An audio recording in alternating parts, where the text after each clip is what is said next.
are worksheets to do for language from Monday to Friday.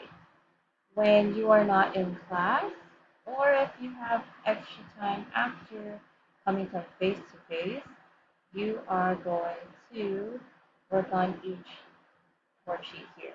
So the first one on Monday, you'll work on imperative sentence. Tuesday will be declarative sentence. Wednesday, exclamatory. Thursday, stretch a sentence. And Friday, stretch another sentence. When you work on imperative sentences, you know that it gives a command. So the first example here says, turn in your homework. Can you give other commands telling someone what to do? There are four different lines for you to add your command. So think of something that you want someone to do. Make sure that the sentence has a capital letter in the beginning and a period at the end. Maybe it might be a strong command, so there might be an exclamation mark.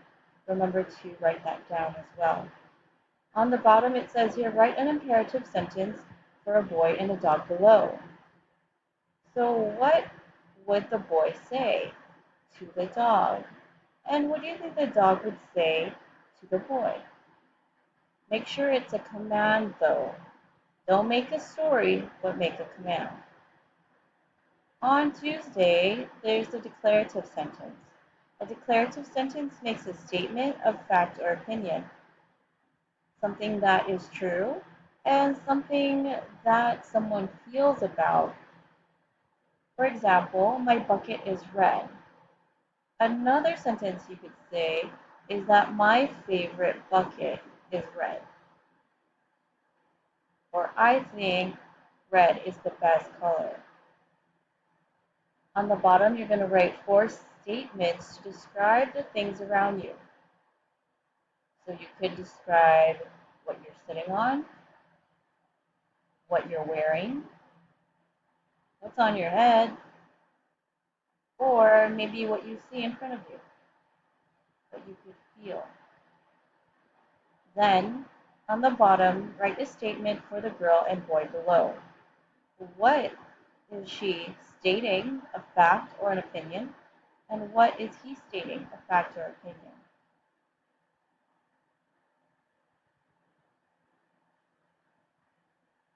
On Wednesday, you're going to fill in the exclamatory sentence.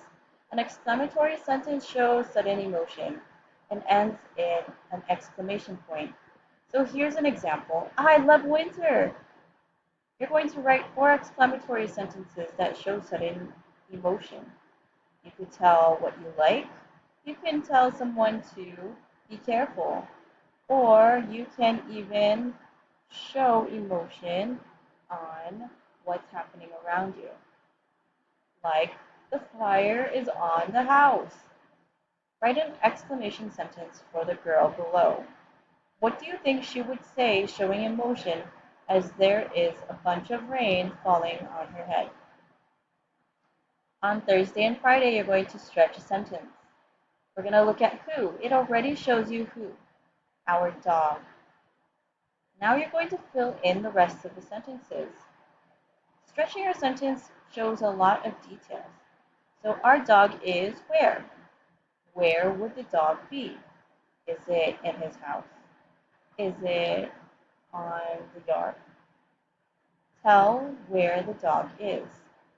Then you're going to continue to stretch the sentence. With who? Our dog is at the park with my brother. Or our dog is next to me at the park. Or you could say our dog is in the house with the family. Then you're going to continue to stretch that sentence. Whatever you used on the top, you're going to bring it on the bottom and add more information. What was the dog looking for? Okay?